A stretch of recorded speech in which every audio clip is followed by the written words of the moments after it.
is going on, everybody? This is your boy, Cray Simmons, and this is Gaming TV. And I got a couple of things I want to talk about today. First off, the main one is probably going to be the dreaded Crackdown debacle. And probably as usual, like I say, the topic of games, exclusives to multiplats, to Sony, to Xbox. What do you prefer? Does it matter because Xbox doesn't have as many exclusives as PlayStation? We'll see where this video goes. But first off, I'm going to start off with, first off, I want to go on and thank the few subscribers that I got. I've only been doing this about 6 months now, and I got 39 subscribers. That's awesome. But I definitely get some views. A lot of my videos probably teeter around 20 to 30 views, but I do have a couple of them that hit a couple of hundred, so I know people are watching. And believe it or not, to be an Xbox guy, Xbox primarily is my topics. I'm an Xbox channel for the most part, even though I do game on PlayStation, Nintendo, and like I said, plan on building a PC. Me and my wife, it's be a little project we're gonna do together after I get the Xbox One X. I'm probably gonna build a pretty decent PC, piece it together as we go. But I do be getting messages from a lot of people, and it is for the most part positive. I mean, I might get called the X fag here and there or X twat, but at the end of the day, I get a lot more love than hate. And for those people leaving messages, I don't know what y'all leaving them on, but I click on your comment to try to respond back, and I don't know, I can't respond back, so I don't know where y'all leaving these messages from, but just to let you know, I'm not ignoring nobody. I appreciate the love, and like I said, evidently I'm getting a point across, because like I said, I get a lot more positive messages than negative, so just letting you know, I appreciate it. I do read them, I see them, and just keep watching my videos, keep spreading it, and hey, hit that like button and get more people to subscribe. Now, with that being said, we're gonna talk about Crackdown 3. Crackdown 3 is going through, I guess, some downgrades. I guess is what they're saying. Put the crack down, downgraded. I get it. Trailers they showed about 2 years out compared to what we are seeing now. They honestly, and this is from my Xbox guy, they do not look the same. So, people are running with this and they're lighting their torches and grabbing their pitchforks and they're just coming at Xbox, coming at Phil Spencer. Now the game is still a ways out, still, 3-4 more months. Not saying they can go out and rebuild the game from the ground up, but I still got faith in Crackdown. Living up to the destructible environments like they are guaranteeing. They just been showing different stuff, so I guess people it doesn't get stale. Like we just don't want to keep seeing the same destructible stuff. They showing story now. They showing single player. They showing a little bit of multiplayer now. So me personally, I say hold your reservations to the game releases, then we pass judgment. But I believe the game is catching the flack that it is catching is because it is an Xbox game. I mean, I'm going to just call it like it is. Games have been downgraded prior to their release for years. Killzone 2 last generation on the PS3. Those trailers they showed a year or two before it launched. Killzone 2 looked ridiculous. The game was, wow, it was crazy. But then the game that we got, and don't get me wrong, Killzone 2 still was a beautiful game. I mean, now was it a good game? It's a whole other story, but the visuals, they were still gorgeous. But it was not what they showed us at E3. It wasn't. You can say what you want to say, but it wasn't. That's good. Now we move on to this generation. The Division went through it. trailers showing up prior to the release of it. The division had, man, tons of stuff in the background. Garbage all on the streets, littered everywhere. A lot of stuff going on in the background. A lot of stuff going on in the foreground. A lot of weather effects. What was the engine they were using? I want to say it was a frostbite engine. Don't quote me on it. Like I said, it's a while back now. The division's been up about 2 years or so. But the game that we got from the game that they showed, a lot of stuff was toned back and taken out. So now we move forward on to Watch Dogs. Watch Dogs received that same treatment. Now I get it, it's Ubisoft games that I'm focusing on right now. But the thing I'm saying, those games all went through downgrades. But the games that we got still were beautiful games.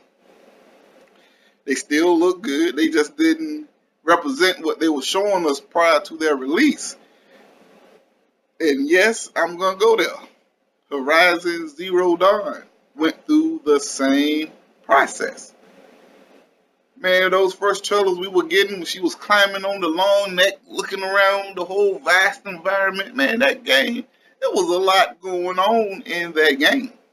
Now, the game that I bought, and yes, I'm playing on my standard PS4. I didn't upgrade to the Pro, as they call it, an upgrade, which that's a whole nother topic. I have a 4K TV. It doesn't do HDR, but my 4K TV is 2 years old, so that was before HDR was a thing. But still, I digress.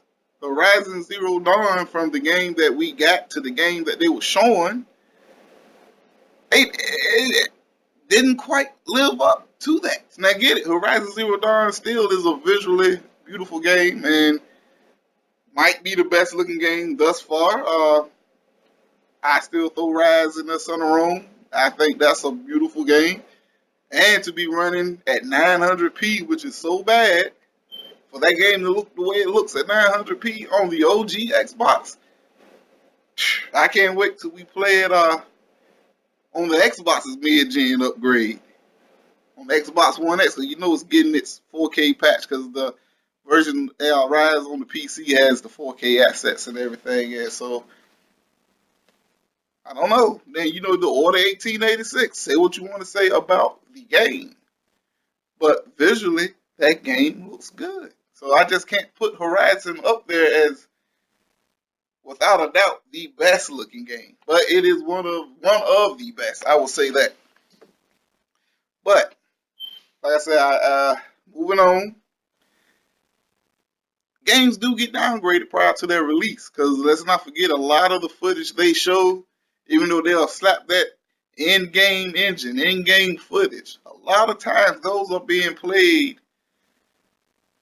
either on the dev kit, which, long as they say played on a PS4 or played on the Xbox One, it could be the dev kit, which, you know, as I've been getting into this YouTube thing and reading little gaming reports and articles, apparently, as I learned now, dev kits are more powerful than the actual consoles we get.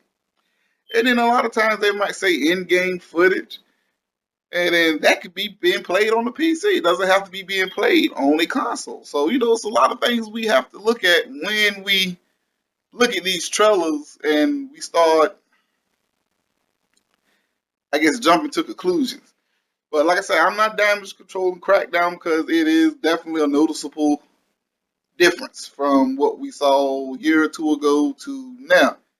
My only thing is, which is why I'm actually speaking on it right now, is it because it's an Xbox One game that it is getting all of this shit?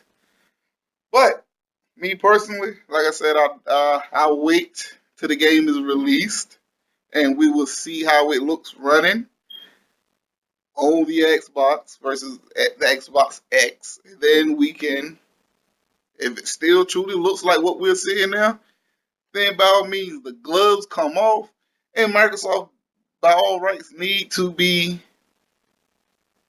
destroyed over this. I mean, then all of the attacks on it is warranted.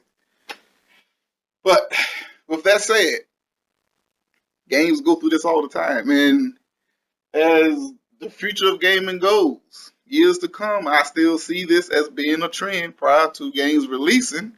You got PlayStation 6 and Xbox next, I guess, coming out.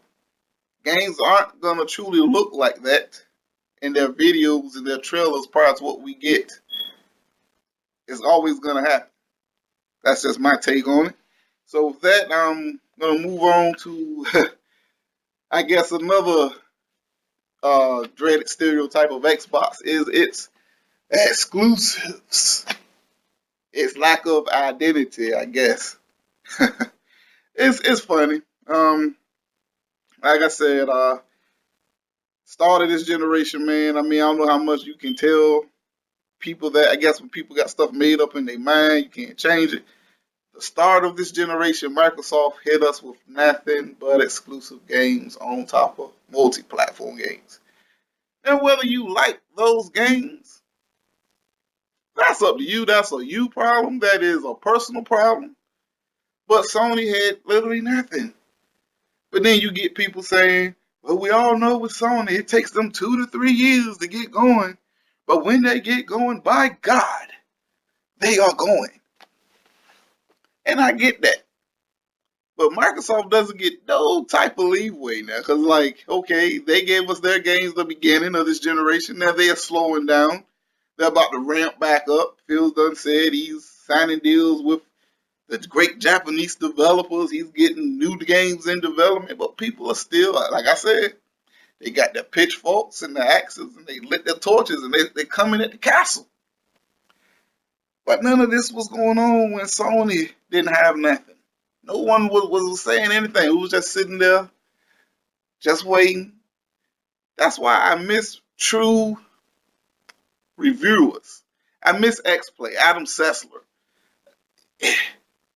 He was one of the guys that would stand out and let these companies know, especially Kobe. Boy, them guys kept making them Dynasty Warrior games. But we need people like Sessler. But that's probably why he's not active no more in the industry, because he didn't pull no punches. Or especially last gen, boy, when Sony was messing up, he let them know. He let them know it's not like this stuff. Now we got IGN, they all getting gold signed PS4s from Castle Ride and Yoshida, and they all drinking sake and all this bullshit, laughing. We need more reviewers like that, like X-Play, the old school Electronic Gaming Monthly. You know, not this stuff we got now where people are getting bought to do reviews or whatever the case may be. Me personally, I get it. Sony has tons of exclusives, tons of them. Boom. They have a very diverse library.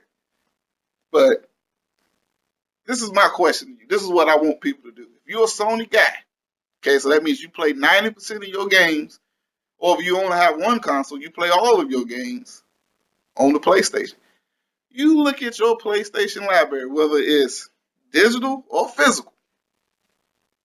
Now I want you to separate your exclusives to your multi-platform games. I'm willing to bank your multi-platforms are more than your exclusives.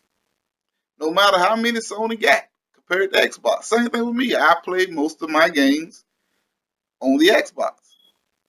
But I can tell you this, and I bought pretty much every Xbox One exclusive with the exception of maybe Sunset Overdrive. I got that one that's free, but I do have it. I didn't buy Halo Wars 2. But I pretty much got everything else. But my multi-platform games are vast. That's all I'm saying. But people continue to beat up Microsoft over this, and I guess that's the trend. All I'm saying, we gamers, I get it, you might like one platform over the other, but let's always be fair about it. That's all I'm saying. I'm done with it. I'm not going to speak 30, 40 minutes or an hour. It is what it is. But anyway, the next time, if you like my content, hit that like button, subscribe, and spread the word. Let's see if I can't get to 50 subscribers. But anyway, this is your boy Craig Simmons and Gaming TV. And I am out until next time.